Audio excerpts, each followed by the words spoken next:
Well, high-speed rail is expanding across parts of Florida. Brightline, the train company, has just opened its station in Orlando in September, and that connects Central Florida to South Florida pretty quickly, with future plans onward to Tampa. But what about us here in North Florida? We want a little bite of that action, don't we? So I took a trip down to Orlando. I drove to the station there at the airport for a ride on the Brightline to see what this is all about. Early mornings on 95 are rough. Combine that with I-4, man, the only thing worse would be having to keep driving all the way down to Miami. It's car-free, carefree. Enter Brightline. In September, the company opened their Orlando station after investing $5 billion, and it now runs to South Florida. Brightline's Katie Mitzner. You don't have to deal with traffic. You don't have to pay for tolls, stop for gas. So I packed up my camera, some live gear, and explained myself to my co-anchors live on GMJ. Where is Lew? Well, he's out in Orlando. Gonna be a little day adventure. We're gonna go to Miami and back in the day. Going through security in the Orlando station, less than 2 minutes. Walk right on the train 10 minutes before departure. My train left at 6:48 a.m. At 6:49, I met this family. Well, I've always been a train man. I always loved trains. Right. Vanette and Jerry Crute. Yeah, I love hanging out with them. We keep each other laughing. Their daughter Dawn. This was a really fun, impromptu 4-day cruise on Virgin Voyage. And when you go to Miami, you always have to decide, am I going to fly, which is the hassle, or am I going to drive? When you drive, you know, you're tired, you got to make stops, you don't know the traffic. So it's always, neither one seems very pleasant.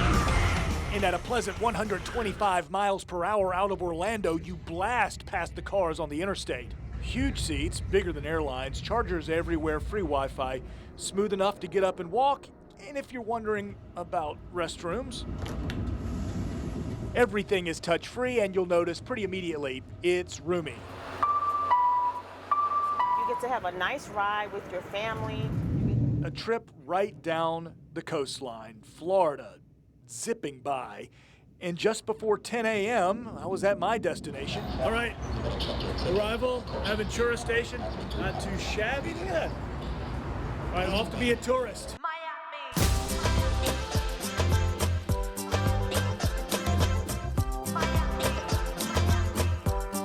I can't afford anything here. Miami is expensive and time is money with my train home leaving soon. So I grabbed a cigar with this nice man.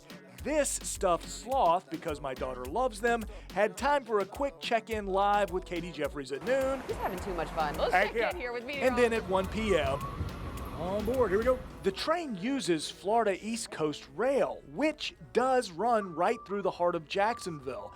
But their current and future service map does not include Northeast Florida yet. So as for Jacksonville, we do have a passenger easement from all the way up along the Florida East Coast Rail up to Jacksonville. And ultimately, Tampa would be the logical next step, and then we'll look at future plans. And backing off at Orlando. So the big question, is it worth it to make that drive to ride the train? What a day. It's been a perfect option for us as a family. So, a nice family time. We can talk. No one's has to drive, and we're like crammed in the back, so it's perfect. Big question about pricing. So depending on time of day and the day of the week, the standard Smart Class ticket, that's your business class, around $79. You can find it cheaper, certainly. We've got their website. You shop around a little bit. The premium is a first class ticket. It's up and over $100. One way, by the way. So these are one-way tickets, but that ticket, the premium's all-inclusive. So all you can drink, all you can eat. That does mean alcohol and cocktails. That also means their lounge at the stations. But the trick with the pricing is continually checking that website. That's what I did. Kept looking and looking and looking. The trip I would have taken would have been about $240 all in. All right, from Orlando. But right now there are you can kind of find those holiday specials. Oh yeah, especially if you travel early in the morning, probably kind of like flying. If you travel earlier or like kind of off times, you might get better prices. And they always do something like around Christmas, or they said they're going to start doing more Christmas pricing. So again, the thing to do is just keep checking, keep hitting refresh, and you might be able to find some pretty good rates. Well, thanks for checking it out for us, Lew. That's cool. It was fun. I tell you, an adventure exploring Florida in that kind of quick way.